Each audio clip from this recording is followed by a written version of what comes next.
Hello दोस्तों, कैसे हो सब लोग? सब बढ़िया। मैं भी बहुत बढ़िया हूं भाई। यहाँ पे अब जरा आपके साथ डिस्कस कर लूं एक बहुत ही इंपॉर्टेंट टॉपिक। बच्चों, आज का जो मुद्दा है वो है पास ईयर एग्जामिनेशन क्वेश्चन। बहुत सारे बच्चों ने मुझे मैसेज किया कि सर पास ईयर एग्जामिनेशन कराओ, तो मैंने पास्ट ईयर का एग्जामिनेशन क्वेश्चन के बारे में प्लान किया। जो बच्चे मुझसे पढ़ रहे हैं उन बच्चों को तो देखना मैंडेटरी है ही है, और जो बच्चे नहीं भी पढ़ रहे वो बच्चों के लिए पब्लिकली, मेरे यूट्यूब वाले स्टूडेंट सब लोग के लिए ये फ्री है, देख सकते हैं। अब इसके अंदर क्या है, मैं आपको टॉपिक वाइज लेके आऊंगा। जैसे आज का जो मुद्दा है वो है हमारा पहला chapter, assessment of individuals including non residents. ये देख रहे हो आप, जो हमारा पहला चैप्टर है ये पहले का भी पहला part, which is assessment of individuals including non residents. Company अलग है, ट्रस्ट अलग है, म्यूचुअल एसोसिएशन अलग है। उस पर क्वेश्चन कंपनीज में तो आते हैं, ट्रस्ट वगैरह पर कम आते हैं, बट इंडिविजुअल्स पर बहुत आते हैं। और आज मैं आपको दिखाने वाला हूं बच्चों, 10 नंबर का वेटेज है। कितना? 10 मार्क्स। कम नहीं होते हैं 10 नंबर। 10 नंबर आप इसमें कैरी करते हो। और मैं आपको बता दूं, मैं बार बार बच्चों को बोलता हूं इंटरमीडिएट वाले टॉपिक को रिवाइज जरूर करना चाहिए, बिकॉज इंडिविजुअल्स की असेसमेंट के लिए आपको कई बार क्वेश्चन सैलरी में से, हाउस प्रॉपर्टी में से, ठीक है, कोई पुराने कैपिटल गेन का टॉपिक, जैसे कैपिटल गेन कैलकुलेट करते थे हम लोग, अदर सोर्सेज का टॉपिक, क्लबिंग का topic, set of and carry forward का टॉपिक, ये सब इस्तेमाल होता है। हालांकि वो फाइनल के लिए कोई इंस्टीट्यूट ने कोर्स में नहीं डाला हुआ, कोर्स प्लान में नहीं डाला, but still it is relevant. तो आओ देखते हैं दोस्तों कि इसका वेटेज कैसे मैं 10 नंबर का बता रहा हूं। आओ, तो ये देखिए दोस्तों, फाइनल का दिसंबर 2024 का पेपर मैंने इसमें मार्क कर रखा है ऑलरेडी। आप लोगों के लिए आसान करने के लिए मैंने बहुत सारी मार्किंग पहले से ही कर दी है कि कौन कौन सा क्वेश्चन दिसंबर 24 में असेसमेंट ऑफ इंडिविजुअल्स टॉपिक का था। जैसे दोस्तों एमसीक्यू है, बहुत ही आसान एमसीक्यू है, बट आपको टीडीएस का सेक्शन पता होना चाहिए, टीडीएस पता होना चाहिए। चैतन्य एक रेजिडेंट है, is employed in multinational company as a general manager. He paid for his residence 60,000 as a monthly rent throughout the financial year. आपको याद है, अगर आप रेजिडेंशियल हाउस प्रॉपर्टी किराए पर देते हो तो आप देखो, एक तो होता था 194I, जो वो सेक्शन था वो था TDS on rent, TDS on rent, ठीक है। अब ये टीडीएस ऑन रेंट में तो साल भर की लिमिट है 240, हम उसकी बात नहीं कर रहे हैं। टीडीएस ऑन रेंट के अलावा हम एक और सेक्शन पढ़ चुके हैं, 194IB, और इस सेक्शन में हमने टीडीएस ऑन रेंट पढ़ा है। बट ये जो टीडीएस ऑन रेंट है, ये पता है क्या है? TDS on rent on residential house property. तो जब रेजिडेंशियल हाउस प्रॉपर्टी को रेंट पे देते हैं, है ना, किसी ऐसे पर्सन को जिसका टीडीएस काटने का कोई राइट नहीं है वैसे, बट इस सेक्शन में अलाउ किया गया और कहा 50,000 रुपए पर मंथ से अगर ज्यादा हो तो टीडीएस काटना है। आपको याद है ये बात? नहीं याद है तो सुन लो ध्यान से, ठीक है। और इसीलिए कह रहा हूं इंटर के टॉपिक को लाइटली मत लेना, ये इंटर का टॉपिक का आपका क्वेश्चन है। और देखो आप लोग, हर क्वेश्चन के कितने मार्क्स हैं? 2-2 नंबर है। आप ये समझ रहे हो मैं ये क्यों कह रहा हूं? 10 नंबर तो मिनिमम है भाई। TDS on rent on residential property 50,000 रुपए पर मंथ से अगर ज्यादा होगा तो टीडीएस काटना मैंडेटरी है। और वो पता है कब करता है? साल के एंड में, साल के एंड में। तो आंसर इज, देखो यहां पर 50,000 वाला पॉइंट है तो सही, बट यहां पर लिखा है एवरी मंथ काटता है, जबकि एवरी मंथ नहीं काटता है, एक साथ आखिरी में काटता है। तो liable to deduct TDS at the rate of 5% on total rent paid during the year in the month of March 2024। तो D is the correct answer. कौन सा आंसर है? डी। Is that clear? तो 2 नंबर आपके इसके। फिर आ जाओ अगला। Naveen employed in FMCG company constructed a residential house property meant for self-occupation. He availed a bank loan of rupees 60 lakh. The loan was sanctioned on 1/4/2021. Interest on loan for financial year 23-24 amounted to 350. Naveen actually paid 2,50,000 towards interest up to 31st March 24. How much amount of interest is eligible for deduction for AY 24-25 in the case he has opted out of default regime? अगर वो default regime से हट गया, opted out of for default regime, यानी वो किस में चला गया? How much of the amount of interest is eligible for deduction for AY 24-25 in case he has opted out of default regime? Contained in section 115 BAC, यानी वो किस में चला गया, ओल्ड रिजीम में।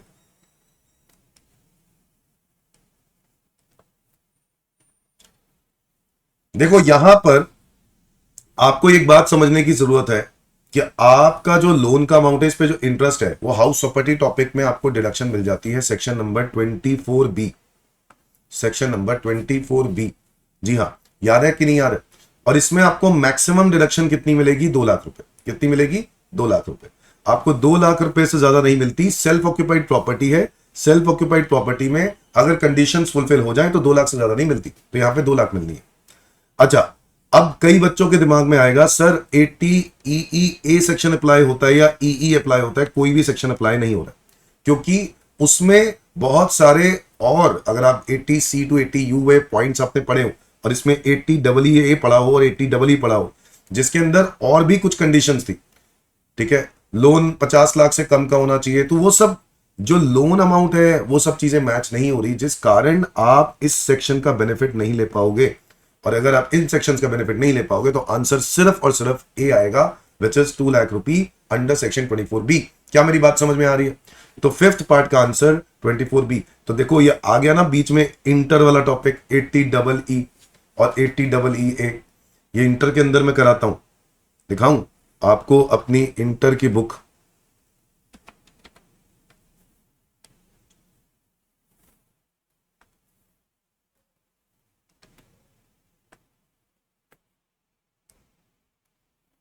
ये देखो इंटर की ये बुक है, इस बुक में मैं बच्चों को करवाता हूं डिडक्शन, इसलिए आप कोई भी चैप्टर को, कोई भी टॉपिक को लाइटली नहीं ले सकते।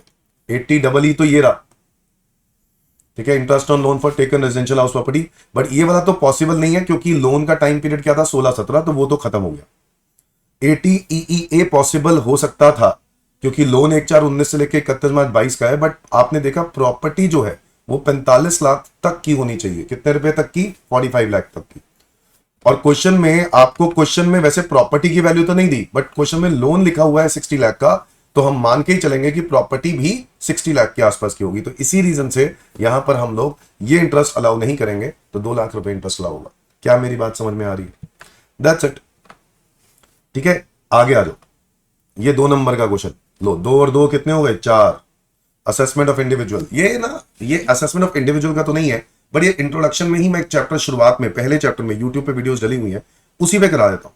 What is planning, evasion, avoidance management? लो जी, Dev limited, an Indian company deducts TDS from salary of its employees to avoid interest and penalty. It always deposit TDS of credit to central government 5 days before prescribed the due date. बहुत अच्छी बात है, अच्छा काम कर रहे हो भाई साहब। ये क्या है? ये टैक्स की चोरी है, टैक्स की प्लानिंग है, या टैक्स क्या कहते हैं, अवॉइडेंस है? नहीं, टैक्स का मैनेजमेंट है। क्या है ये? टैक्स का मैनेजमेंट। इसी को तो टैक्स मैनेजमेंट कहते हैं। जब आप टाइमली फाइलिंग ऑफ रिटर्न करते हो ताकि आपको लेट फी पेनल्टी ना भरनी पड़े, इसको हम क्या बोलते हैं? Tax management. 2 नंबर का ये क्वेश्चन मैंने देखा, ये ट्रेंड है, इंस्टीट्यूट ऐसे क्वेश्चन हमेशा डाल रहा है, पिछले हर बार। इनफैक्ट मैंने मॉडल क्वेश्चन पेपर में भी देखे, प्लानिंग इवेजन के ऊपर क्वेश्चन आ ही रहा है, और कुछ भी नहीं है, 2 नंबर फ्री के हैं, मुफ्त के हैं। ये 2 नंबर, ये मैं इस चैप्टर के बोल रहा हूं, 6 नंबर तो यही हो गए। मतलब इस चैप्टर में तो अगर मैं इसी पॉइंट की बात करूं ना, इस चैप्टर में से तो काफी सारे नंबर के क्वेश्चन इस पे आए हैं, सिर्फ इस पेपर में, दिसंबर 24 में। ये देखो, ये देखो, असेसमेंट ऑफ इंडिविजुअल या नॉन रेजिडेंट का है पर्टिकुलरली।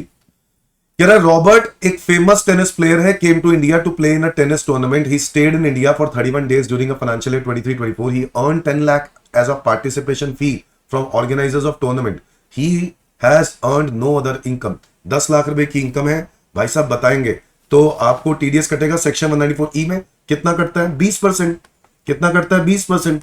तो 20% हो गया 2 लाख, प्लस क्या कटता है? सेस भी तो कटता है 4%। तो आप लोग डायरेक्टली कर सकते हो, 20 के ऊपर सेस कर दें तो टीडीएस का रेट क्या होता है?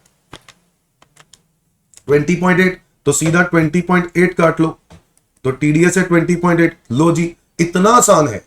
2 नंबर यहां पर भी मुफ्त के, 8 नंबर तो मुफ्त के हो गए। बोलो यस और नो। आगे आ जाओ, आगे आ जाओ। मैं आपको डिस्क्रिप्टिव क्वेश्चन में अब आप दिखाने वाला हूं एक क्वेश्चन, ये भी असेसमेंट ऑफ इंडिविजुअल्स टॉपिक का है, ध्यान से सुनना। आनंद एक इंडियन रेजिडेंट है, एज है 52 years, gives the following information for the year ended 31 मार्च 24।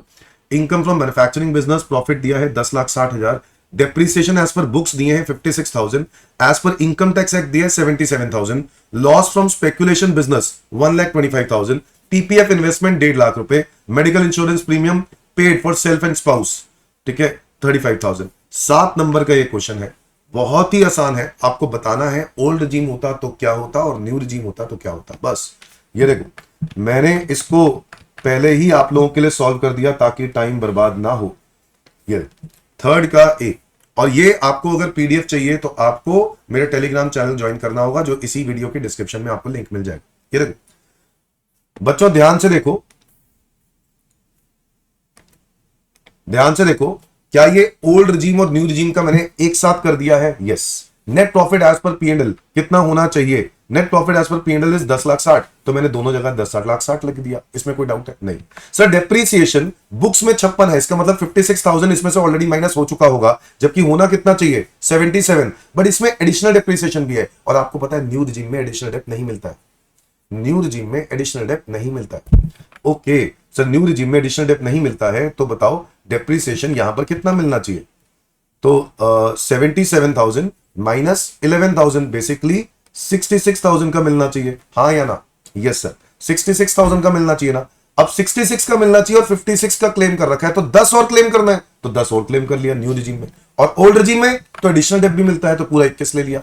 देखो ना, 56 और 77 का जो डिफरेंस है वो 21,000 है, ये पूरा का पूरा क्लेम कर लिया। पीजीबीपी इनकम आ गई 10,39,000, 10,50,000। यहां पर कर देंगे डिडक्शन माइनस 80C, 80C की डिडक्शन आपको दी हुई है। देखो पीपीएफ की इन्वेस्टमेंट, अच्छा स्पेकुलेशन बिजनेस का loss, speculation business loss is not allowed to be set off with normal business income. Speculation business loss can be set off with speculation income. बोलो yes और no. अब बताओ PGBP income आ गई और इसके बाद फिर हमारी और कोई हेड तो दिया नहीं, तो यही टोटल इनकम हो गई ना। This is only gross total income.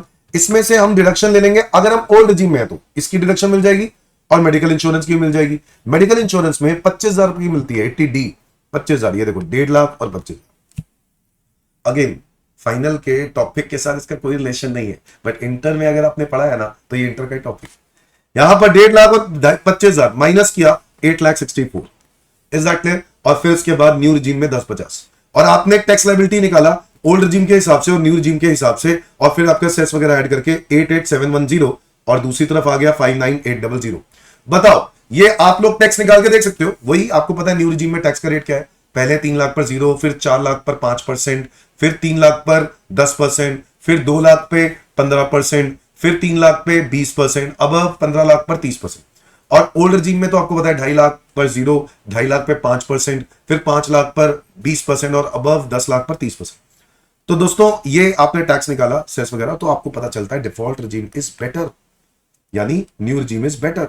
तो आप रिकमेंड करोगे, अगर आपसे कोई पूछेगा तो न्यू रिजीम इज बेटर। 59,800 का टैक्स बनता है।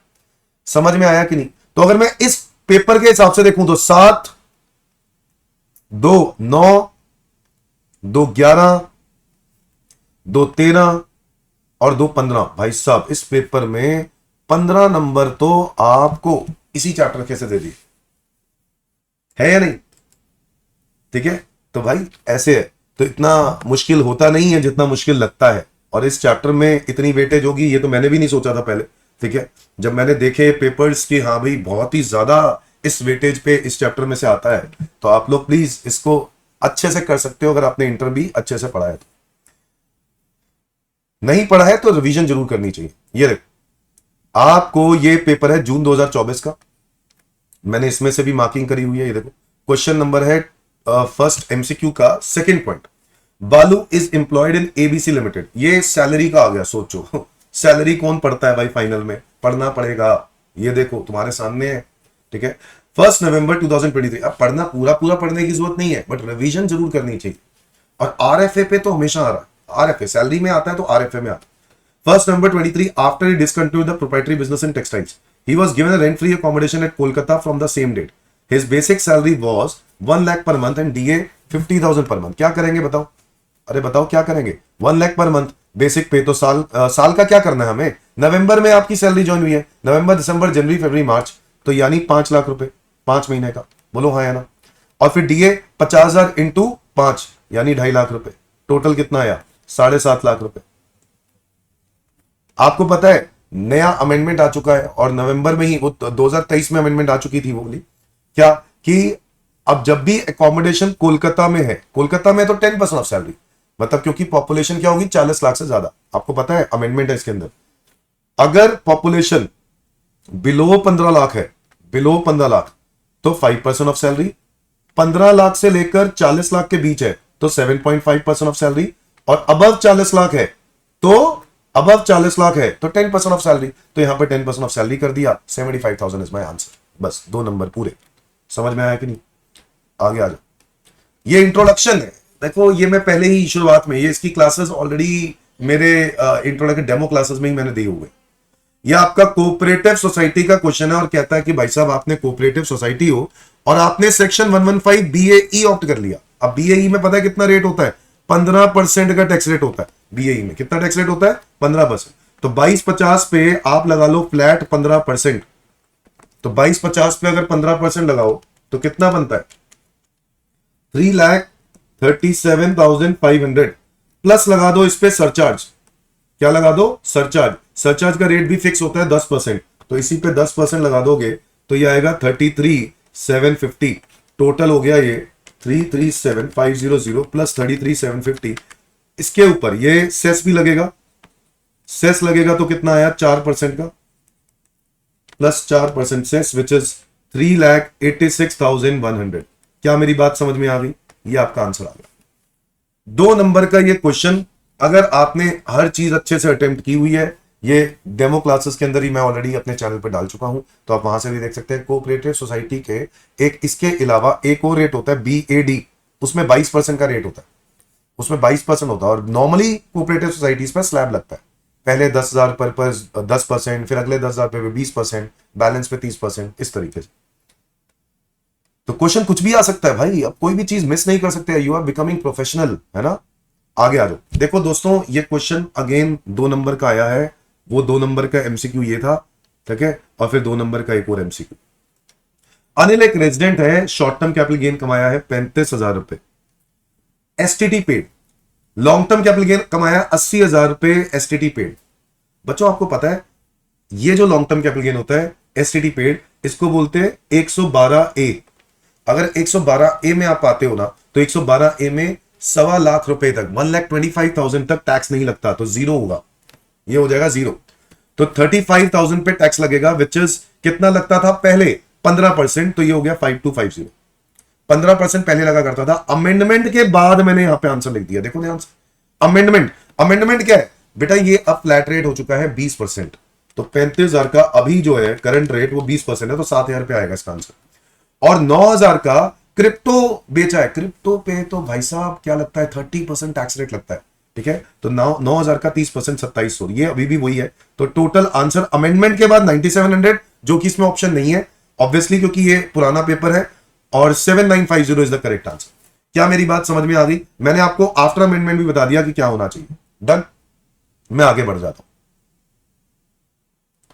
और ये वाला जो सेक्शन है ये 111A में आता है। कहां आता है? 111 है। असेसमेंट ऑफ इंडिविजुअल का एक और क्वेश्चन 2 नंबर का। लो जी, Tarun a resident sold virtual digital asset with help of broker through an exchange. The sale consideration was 6,05,000 excluding GST commission. How much is the amount of TDS applicable in respect of sale of virtual digital asset? तो भाई यहां पर अगर मैं देखूं तो 6,05,000 रुपए का sale of virtual digital asset है, इस पे लग जाता है सेक्शन टीडीएस का 194S। जी हां, 194S। और ये जो है इसके ऊपर 1% का टीडीएस लगता है बेटा। 6,05,000 पे 1% का टीडीएस रेट होता है, TDS under section 194S, 2 number का।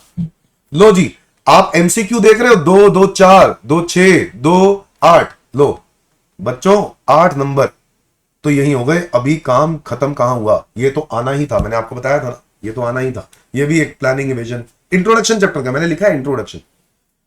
स्वामी sold the residential property 110 lakh and earn a long term capital gain 60 lakh. उसने एक नई प्रॉपर्टी खरीद ली एलिजिबल करने के लिए, एग्जेम्पशन लेने के लिए। तो ये क्या है? प्लानिंग है। और क्या है?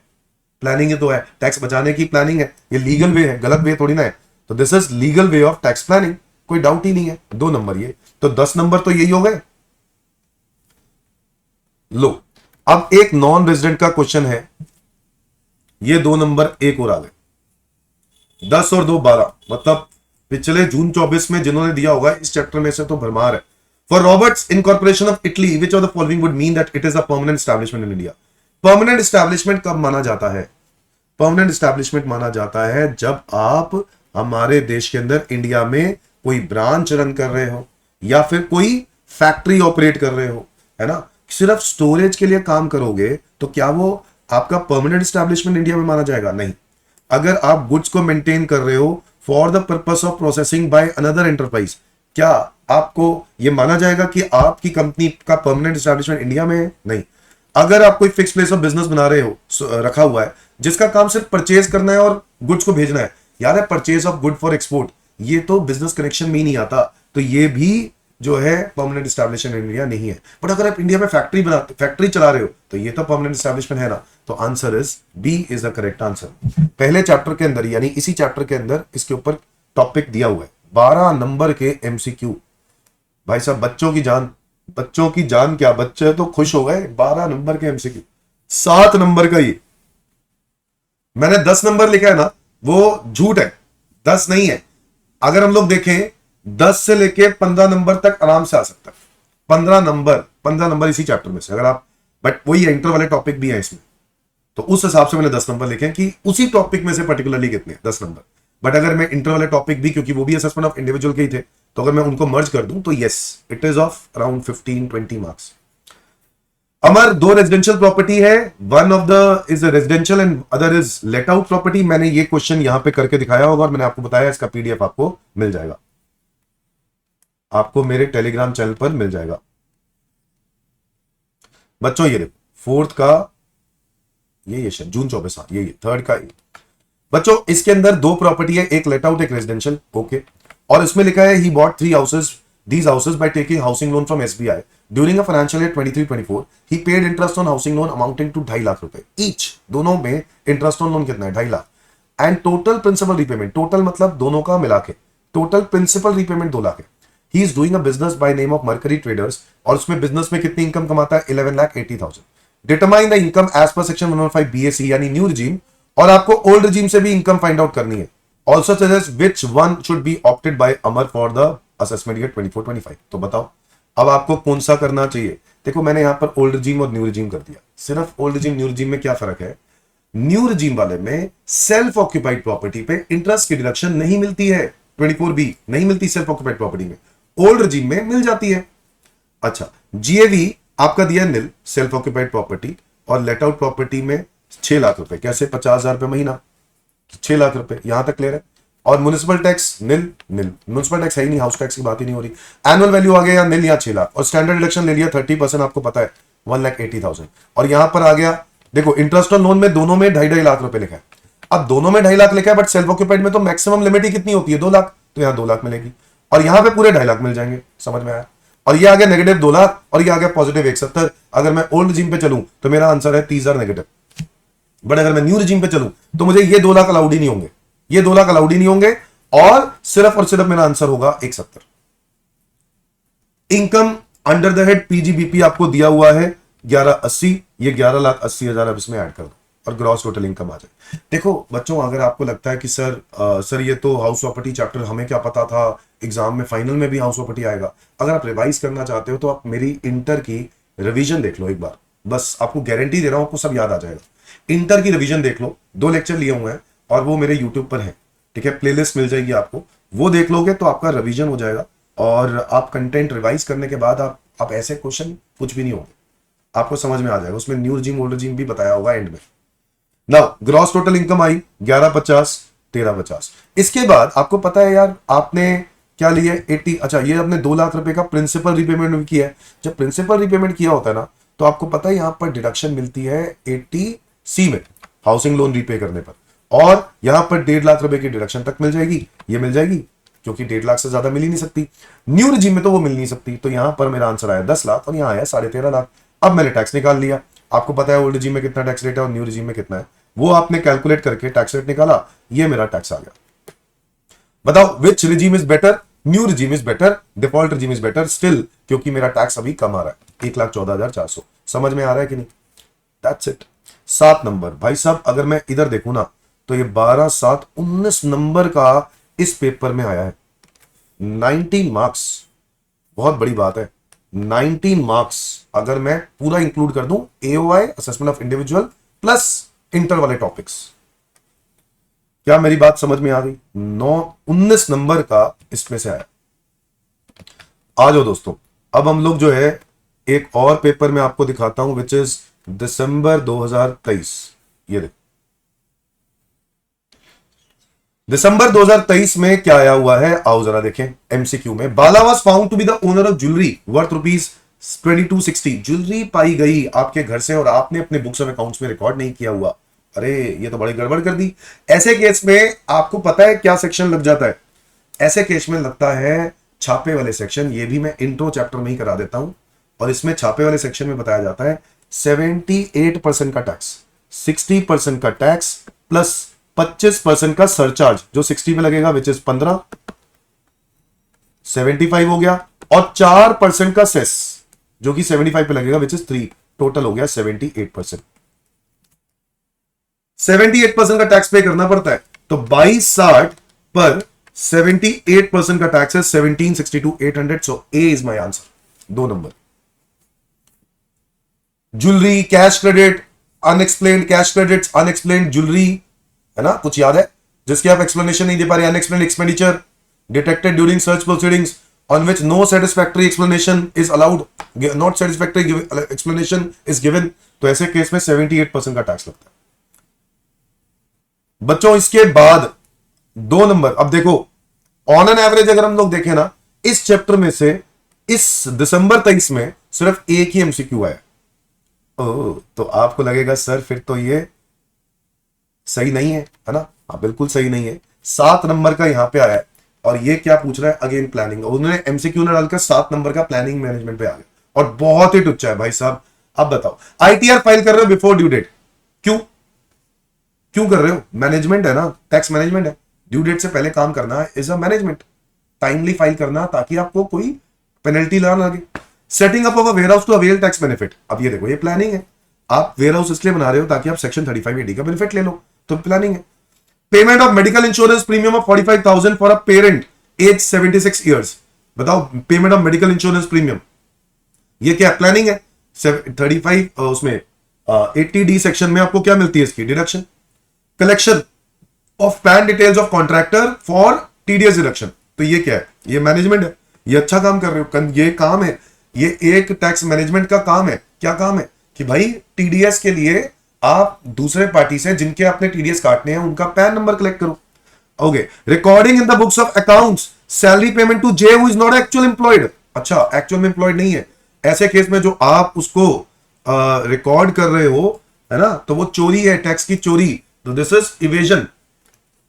Next is payment of advance tax instalments in accordance with section 211, management है। बताओ क्या? टैक्स इंस्टॉलमेंट्स टाइमली फाइल करना, एडवांस टैक्स गवर्नमेंट को पे करना टाइमली, तो ये क्या है? टैक्स का मैनेजमेंट का पार्ट है। सेक्शन नंबर है 211। Is that clear? Gifting a property to a major son in order to divert our rental income so that it is taxed at a lower slab rate. Now this is, आप वैसे एक काम करें, इसको avoidance बोलते हैं, but planning आ जाएगा यहां पर। ये अवॉइडेंस है। वैसे ये क्या? लूप होल्स का इस्तेमाल करके आप टैक्स को पे कर रहे हो। यहां पे टैक्स अवॉइडेंस ऑप्शन में ही नहीं था, तो आपको आंसर प्लानिंग ही लिखना पड़ेगा अवॉइडेंस की जगह। बट वैसे ही अगर देखा जाए एक्चुअल में, तो ये अवॉइडेंस है, टैक्स की अवॉइडेंस है। और टैक्स का अवॉइडेंस का मतलब ही क्या होता है? कानून के लूप होल्स का एडवांटेज उठाकर आपने टैक्स बचाया। आपने अपनी प्रॉपर्टी सन को दे दी ताकि आप उसको रेंटल इनकम डाइवर्ट कर दो, ताकि आपको टैक्स ना देना पड़े और उसको जो टैक्स है वो उसका कम हो जाए, क्योंकि उसका इनकम ऑलरेडी बहुत कम होगी, तो उसको इनकम ट्रांसफर कर दी। तो लोग करते हैं ऐसे। बट ये प्लानिंग ना कह के इसको हम क्या बोलेंगे? अवॉइडेंस।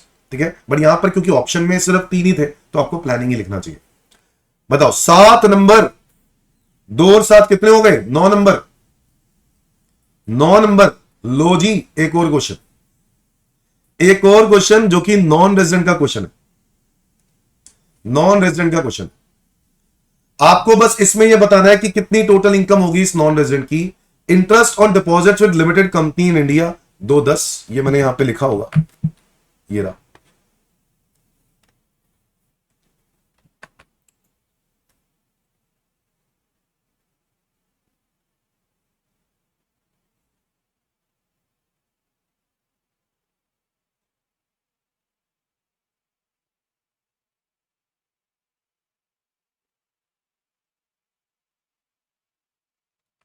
मैंने कोई क्वेश्चन मिस कर दिया क्या?